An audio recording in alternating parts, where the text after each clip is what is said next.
જય શ્રી કૃષ્ણ, જય માતાજી ફ્રેન્ડ્સ, કેમ છો બધા? તો અત્યારે સાંજના 7 વાગી ગયા છે અને મારે થઈ ગયો છે રસોઈનો ટાઈમ. તો હવે બનાવું રસોઈ. તો રસોઈમાં શું બનાવું છું તે તમને બતાવું, ચાલો. ફ્રેન્ડ્સ, જો રસોઈમાં બનાવું છું આજે આખા રીંગણ અને બટાકાનું શાક. તો તેના માટે મેં અહીં ચવાણું લીધું છે, સિંગદાણા લીધા છે, સેવ લીધી છે, બેસન લીધું છે, ઝીણું સમારેલું ટામેટું લીધું છે, ધાણા લીધા છે લીલા, લસણવાળી ચટણી લીધી છે અને પછી લીંબુનો રસ લીધો છે અને થોડી ખાંડ લીધી છે દળેલી, ખટાશને બેલેન્સ કરવા માટે. તો ફ્રેન્ડ્સ, ચાલો હવે હું બનાવું આખા રીંગણ બટાકાનું શાક. તો ફ્રેન્ડ્સ, હવે સિંગદાણા અને આ ચવાણું અને આ સેવ આ થોડું આપણે મિક્સરમાં ક્રશ કરી નાખીએ, પછી આપણે મસાલો બનાવીએ, પછી રીંગણ બટાકા ભરીએ.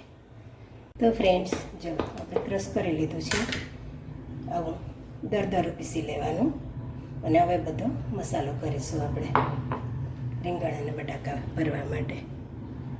તો ફ્રેન્ડ્સ, ચાલો હવે મસાલા કરીશું આપણે. તો આ પીસેલું બધું સિંગદાણા અહીંયા નાખીશું.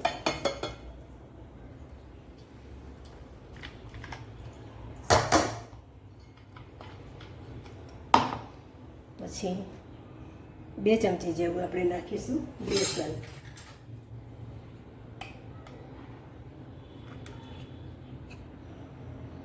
બે ચમચી જેવું બેસન નાખીશું. પછી લીલા ધાણા નાખીશું.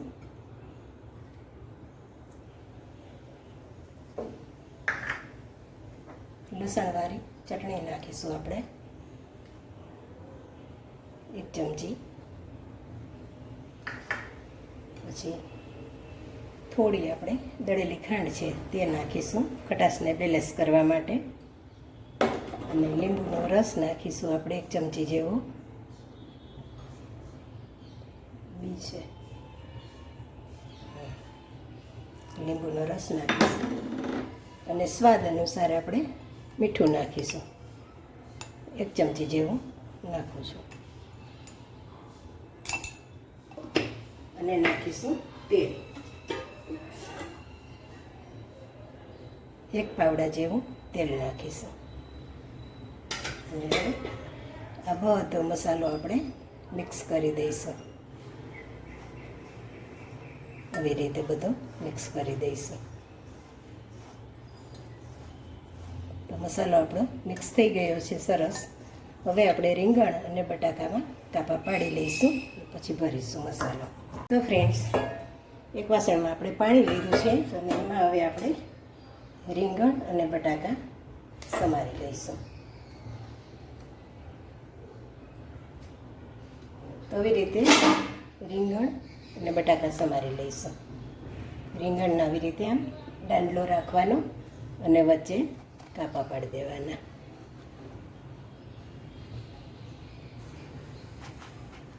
આવી રીતે 4 કાપા પાડી દેવાના, એટલે મસાલો ભરવાનો. અને એ જ રીતે આપણે બટાકા સમારી લઈશું. બટાકાની છાલ ઉતારી અને બટાકા સમારી લઈએ અને રીંગણ બધા સમારી લઈએ આપણે.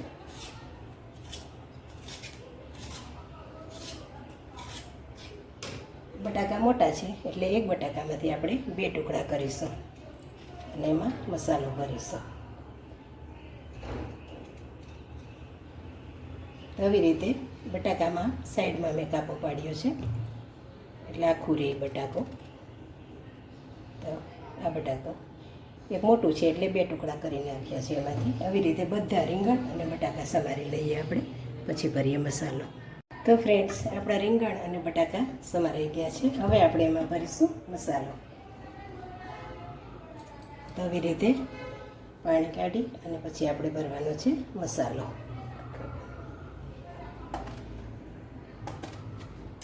કાપા પાડ્યા છે આપણે, એમાં ભરીશું આપણે મસાલો. હવે જો આવી રીતે મસાલો ભરી દેવાનો. થોડું આમ દબાવીને ભરવાનું એટલે નીકળે નહીં. અને આખું રીંગણ આપણું ભરેલું ને ભરેલું જ સરસ લાગે. એ રીતે જો થોડું પ્રેસ કરવાનું પ્રેસ કરીએ ને તો આમ સરસ દબાવીને ભરી દેવાનો મસાલો. એટલે આખું આખું રીંગણ આપણું ભરેલું જ ચડી જાય તો બી આવું ભરેલું ને ભરેલું જ રહે. જો આવી રીતે આખું ભરી દેવાનું.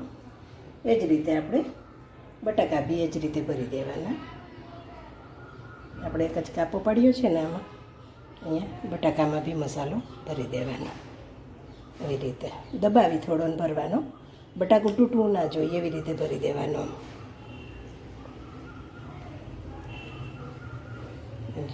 થોડો આમ દબાવી આંગળીથી અને ભરી દેવાનો મસાલો. જો ફ્રેન્ડ્સ, આવી રીતે બટાકામાં બી ભરી દીધો. તો એ જ રીતે આપણે બધા બટાકા ભરી લઈએ અને રીંગણ ભરી લઈએ. તો ફ્રેન્ડ્સ, જો આપણા રીંગણ અને બટાકા બધામાં મસાલો ભરાઈ ગયો છે. હવે આપણે આને વઘારીશું. તો ફ્રેન્ડ્સ, હવે આપણે ગેસ પેટાવીશું અને કુકર મૂકીશું. એમાં નાખીશું આપણે 5 પાવડા 7 પાવડા જેવું તેલ. જો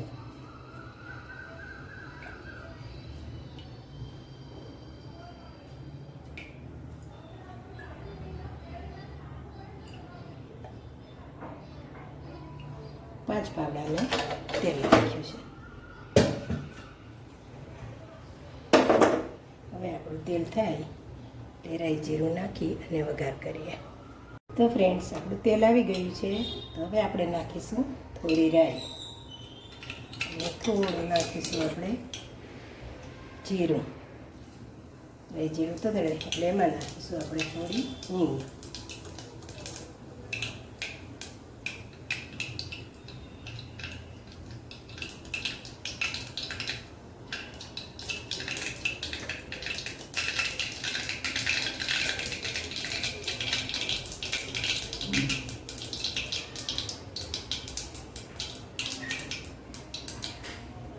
થોડી નાખીશું આપણે હિંગ. આપણું તેલ આવી ગયું છે અને પછી આપણે વઘારીશું એમાં ઝીણા સમારેલા ટામેટાં.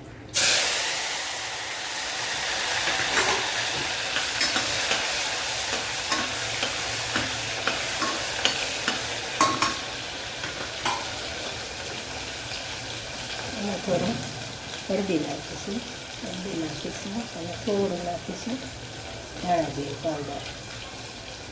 અને થોડા નાખીશું લીલા ધાણા.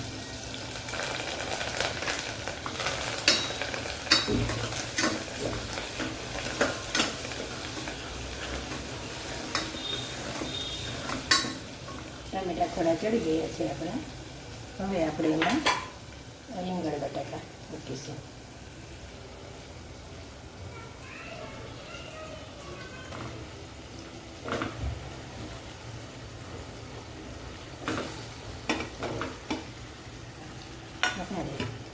થોડું આપણે હલાવી દેવાનું.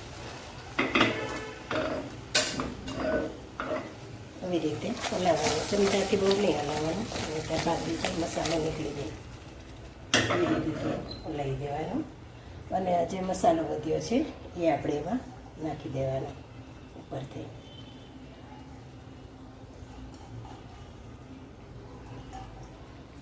અને થોડું પાછું આપણે હલાવી દેવાનું.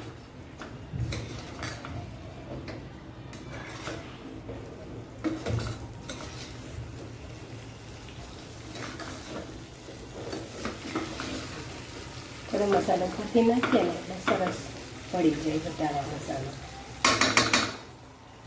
અને હવે થોડું પાણી નાખીશું આપણે.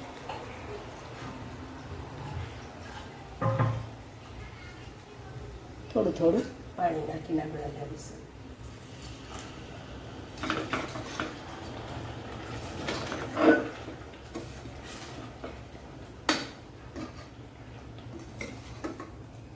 થોડું પાણી નાખવાનું. એકારે નહીં નાખી દેવાનું, નહીંતર મસાલો બધો નીકળી જાય. હવે થોડું પાણી નાખી દઈએ. 1 ગ્લાસ પાણી નાખ્યું છે.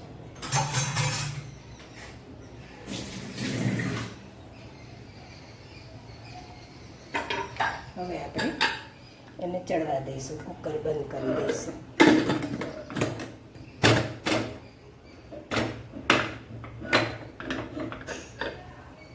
હવે એને આપણે 3 સીટી કરવાની છે એટલે આપણું શાક સરસ ચડી જશે.